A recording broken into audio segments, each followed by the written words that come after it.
Hi സുഹൃത്തുക്കളെ, ഞാൻ Dominic സാബിയോ. ഞാനേ ഇന്നുള്ളതെന്ന് പറഞ്ഞു കഴിഞ്ഞാൽ ഡാസന മസൂറിയിലാണുള്ളത്. ഉത്തർപ്രദേശിൻ്റെ ഒരു ഭാഗമാണ്.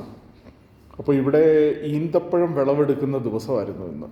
അങ്ങനെ ഈന്തപ്പഴം വിളവെടുത്തിട്ടുണ്ട്. നമ്മളൊക്കെ ഈ പാക്കറ്റിൽ വരുന്ന ഈന്തപ്പഴം കഴിച്ചിട്ടേ ഉള്ളൂ. അപ്പോൾ ഈന്തപ്പഴം ലൈവായിട്ട് വിളവെടുത്ത് കൊണ്ട് വെച്ചേക്കുന്ന കാണിച്ചു തരാം.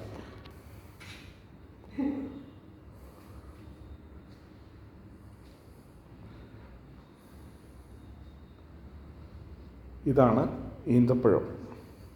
ഇത് പ്രോസസ്സ് ചെയ്തിട്ടില്ല. ഇതിപ്പോൾ കൊല വെട്ടിക്കൊണ്ടുവന്ന് വെച്ചിട്ടേ ഉള്ളൂ. ഇനി ഇപ്പോൾ ഞാനിത് പച്ച കഴിച്ചപ്പോൾ ഒരു ഇത്തിരി ചവർപ്പുണ്ട്. പക്ഷേ ഇതിൻ്റെ ശരിക്കും പഴുത്തത് ഇതാണ്. അത് കഴിക്കുമ്പോൾ അത്രയ്ക്കും മധുരം വരുന്നില്ല, പക്ഷേ എങ്കിലും നല്ല രുചിയുള്ളതാണ് കേട്ടോ.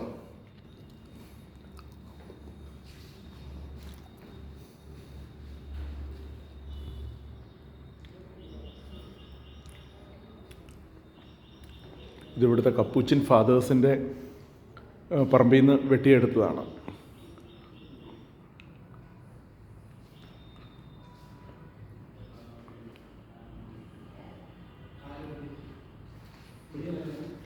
അപ്പോൾ ഇനി ഇതുകൊണ്ട് എന്തെല്ലാം ഐറ്റംസ് ഉണ്ടാക്കാൻ അറിയുന്നവരാരെങ്കിലും ഉണ്ടെങ്കിൽ പറയണം കേട്ടോ.